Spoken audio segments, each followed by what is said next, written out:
તો તૈયાર થઈ જાઓ, કારણ કે નાણાકીય વર્ષ 2026-27 ભારતના ટીડીએસ અને ટીસીએસ સિસ્ટમમાં એક મોટો, આમ કહીએ તો ઓવરહોલ લઈને આવી રહ્યું છે. ચાલો, આ નવા નિયમો શું છે અને તેની આપણા પર શું અસર પડશે એને એકદમ સરળ ભાષામાં સમજીએ. આપણે આ બધા મોટા ફેરફારોને સ્ટેપ બાય સ્ટેપ સમજવાના છીએ.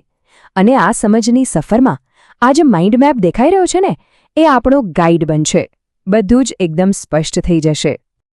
આપણે મુખ્યત્વે 5 મુદ્દાઓ પર ટેક્સનું માળખું કેવી રીતે સરળ બન્યું છે, કયા નવા ફોર્મ્સ આવ્યા છે, કલમોની જગ્યાએ હવે કોડ્સનો ઉપયોગ કેવી રીતે થશે, ટીસીએસના દરોમાં શું બદલાયું છે, અને છેલ્લે આ બધાની એક સામાન્ય કરદાતા પર શું અસર થશે.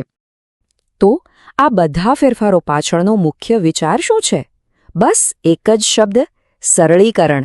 સરકાર એવું ઈચ્છે છે કે ટીડીએસ અને ટીસીએસનું પાલન કરવું પહેલા કરતાં ઘણું સીધું અને સરળ બને, કોઈ પણ જાતની માથાકૂટ વગર. ચાલો તો શરૂઆત કરીએ પહેલા અને સૌથી દેખીતા ફેરફારથી, અને એ છે આપણા રોજિંદા ઉપયોગમાં આવતા ટેક્સ ફોર્મ્સના નંબરોમાં આવેલો બદલાવ. ઓકે, તો જે ફોર્મ નંબરો આપણને મોઢે થઈ ગયા હતા એ હવે બદલાઈ રહ્યા છે. જુઓ, સેલેરી ટીડીએસ રિટર્ન માટે આપણે જે ફોર્મ 24Q વાપરતા હતા એ હવે થઈ ગયું છે ફોર્મ 34.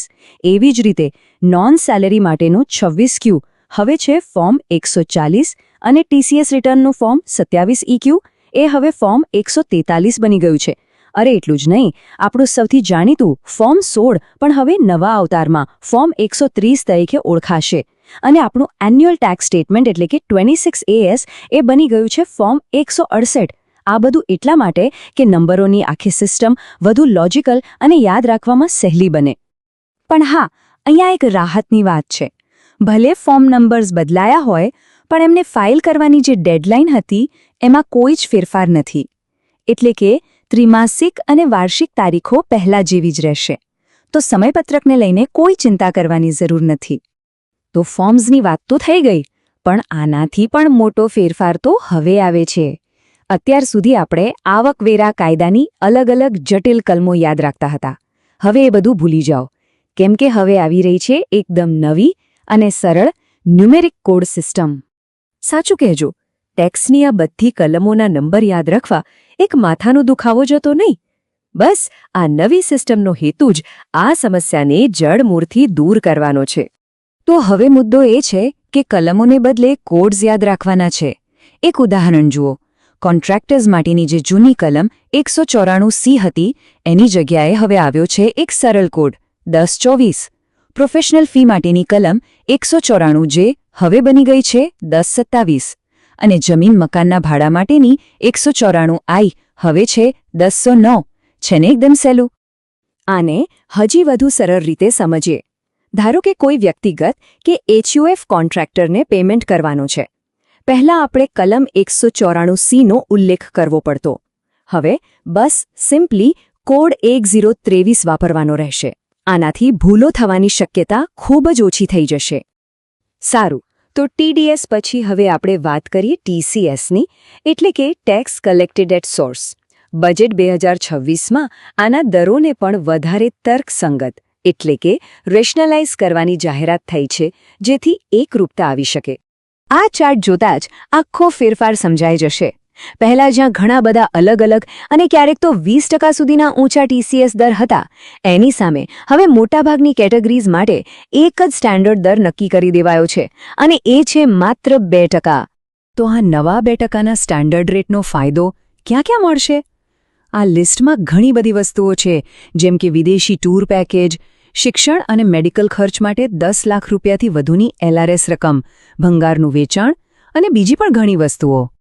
ચાલો, આ બધા ટેકનિકલ ફેરફારો પછી હવે એ સવાલ પર આવીએ જે સૌથી અગત્યનો છે કે ભાઈ આ બધાની એક સામાન્ય કરદાતાના જીવન પર શું અસર થશે. ચલો હવે નવા ફોર્મ્સ અને ટેક્સ સ્લેબ ઉપર એક નજર નાખીએ. વ્યક્તિગત કરદાતાઓ માટે એક નવું અને ખૂબ જ મહત્વનું ફોર્મ આવ્યું છે. નામ છે ફોર્મ 14-1. આ એક ઓલ ઇન વન ફોર્મ જેવું છે, જેમાં ઊંચા ભાડા, પ્રોપર્ટીની ખરીદી અને પ્રોફેશનલ પેમેન્ટ્સ જેવા મોટા ટ્રાન્ઝેક્શન્સની વિગતો આપવાની રહેશે. અને સૌથી સારી વાત એ છે કે આ ફોર્મ ભરવાની સાથે જ ટેક્સ પણ ચૂકવી શકાશે. એટલે કે અલગથી કોઈ ચલણ ભરવાની ઝંઝટ જ નહીં. ફોર્મ્સની સાથે સાથે નવી કર વ્યવસ્થામાં ઇન્કમ ટેક્સના સ્લેબ પણ અપડેટ થયા છે. સૌથી સારી વાત, હવે 4 લાખ રૂપિયા સુધીની આવક પર કોઈ ટેક્સ નથી, શૂન્ય. ત્યાર પછી 4 લાખથી 8 લાખ સુધી માત્ર 5%. અને જેમ જેમ આવક વધતી જાય તેમ સ્લેબ મુજબ 10, 15 અને છેલ્લે 30% સુધીનો ટેક્સ લાગશે. પગારદાર વર્ગ માટે પણ એક સારા સમાચાર છે. સ્ટેન્ડર્ડ ડિડક્શનની મર્યાદા હવે વધારીને 75,000 રૂપિયા કરી દેવામાં આવી છે. આનો સીધો અર્થ છે કે કરપાત્ર આવકમાં વધુ ઘટાડો થશે.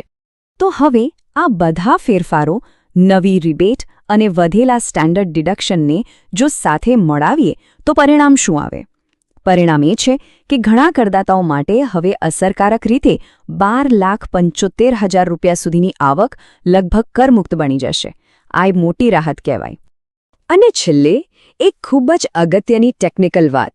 જ્યારે પણ ઓનલાઈન ટેક્સ ભરો ત્યારે ખાસ ધ્યાન રાખજો કે કરવેરા વર્ષ 2026-27 અને નવા પેમેન્ટ કોડ્સ બરાબર સિલેક્ટ કર્યા હોય. જો આમાં ભૂલ થશે તો તમારી ચૂકવણી નવા ફોર્મ 168માં યોગ્ય રીતે જમા નહીં થાય. આ બધા જ ફેરફારોનો એક જ હેતુ છે, પાલન પ્રક્રિયાને સરળ બનાવવી. પણ આ એક મોટો સવાલ પણ ઊભો કરે છે. શું સિસ્ટમ સરળ થવાથી સરકાર માટે ટેક્સ વસૂલવાની પ્રક્રિયા વધુ કાર્યક્ષમ બનશે? ખેર, આનો જવાબ તો આવનારો સમય જ આપશે. Pratik Patel, tax consultant, specializing in income tax, GST, and accounting, with over 20 years' experience.